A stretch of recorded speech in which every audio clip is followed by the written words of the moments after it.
தலைவர் பதவியை விட்டு தூக்கப்பட்ட அண்ணாமலை இப்ப பல நாள் கழிச்சு மீடியாவை சந்திக்கிறாரு.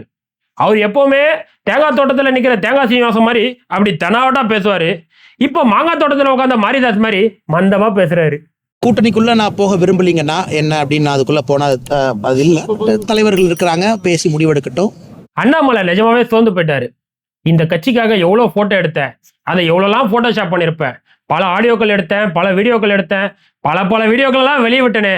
ஆனா ஒரு அதிமுக ஓட்டு வேணுன்றதுக்காக என்ன தூக்கி போட்டீங்கல்ல அசோக் அப்படின்ற மாதிரி மனசை சோர்ந்து போயிட்டாரு. கூட்டணிக்குள்ள நான் போக விரும்பலீங்கன்னா என்ன அப்படின்னு அதுக்குள்ள போனா அது இல்லை.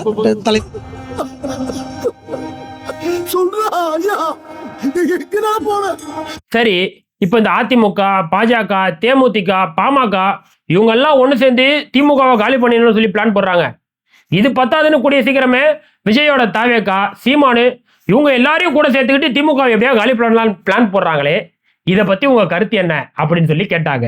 என்னை பொறுத்த வரைக்குங்கன்னா ஒரு வலுவான கூட்டணி திமுகவை வீழ்த்தணும் அப்படிங்கிறதுல எனக்கு பெரிய ஒரு நம்பிக்கை இல்லைங்கண்ணா. வலிமைங்கிறது என்னங்கன்னா வெறும் எண்ணிக்கை வலிமையா? ஸோ என்னை பொறுத்தவரை திமுகவை வீழ்த்தி விட்டு நாம என்ன ஆட்சி கொடுக்க போறோம் அப்படிங்கிறத மக்கள் கேட்கறாங்க. இன்னைக்கு மக்கள் கேட்கறாங்க.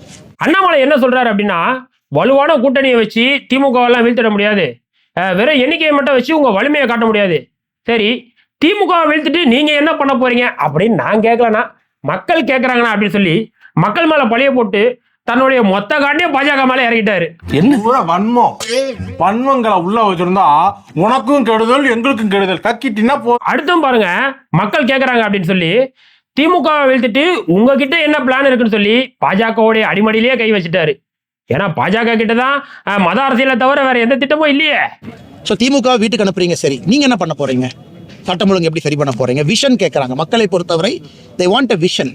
அடுத்த 5 ஆண்டுகள் தமிழகத்தை உங்க கையில கொடுத்தா என்ன செய்ய போறீங்க? ஆக மொத்தம் அண்ணாமலையோட இந்த பேச்சு எப்படி இருக்கு அப்படின்னா, திமுகவை வீழ்த்திட்டு பாஜக அதிமுக கூட்டணியில அடுத்து ஆட்சி அமைக்கிறதுக்கு எந்த ஆக்கப்பூர்வ திட்டமும் இல்லை, இவங்களுக்கு போயா நீங்க ஓட்டு போட போறீங்கன்ட்டு மக்களுக்கு நைஸா மெசேஜ் சொல்ற மாதிரி இருக்குது.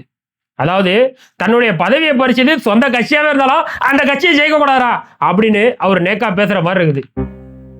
அழுகுறான். அழுவலையா? கண்ணீர் ஒழி பேண்ட்டுக்குள்ள போயினுக்குது, அழுவலன்ற.